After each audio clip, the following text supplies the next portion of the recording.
ஒட்டஞ்சத்திரம் ஊராட்சி ஒன்றிய அலுவலகம் முன்பு 100 நாள் வேலையை உடனடியாக தொடங்கிட வலியுறுத்தி அகில இந்திய விவசாய தொழிலாளர்கள் சங்கம் சார்பில் கோரிக்கை ஆர்ப்பாட்டம் நடந்தது.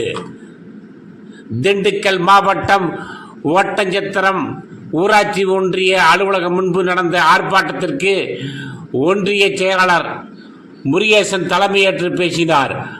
மார்க்சிஸ்ட் கம்யூனிஸ்ட் கட்சி ஒன்றிய செயலாளர் சிவமணி, தமிழ்நாடு விவசாயிகள் சங்கம் ஒன்றிய தலைவர் கருணாகரன், ஒன்றிய செயலாளர் மனோகரன், ஒருங்கிணைப்பாளர் முருகேசன் ஆகியோர் முன்னிலை வகித்து பேசினார்கள்.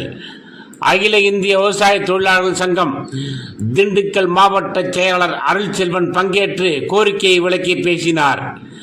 ஆர்ப்பாட்டத்தில் ஒன்றிய தலைவர் ஆறுசாமி, ஒன்றிய பொருளாளர் முருகேஸ்வரி உள்ளிட்டோர் பங்கேற்று பேசினார்கள். 100 நாள் வேலை திட்டத்தை முழுமையாக துவக்கி அனைவருக்கும் வேலை வழங்க வேண்டும். அரசு அறிவித்துள்ள ஊதியம் ரூபாய் 319 முழுமையாக வழங்க வேண்டும்.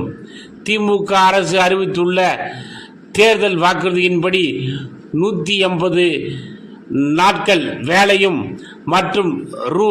100 ஊதியத்தையும் உயர்த்தி வழங்க வேண்டும்.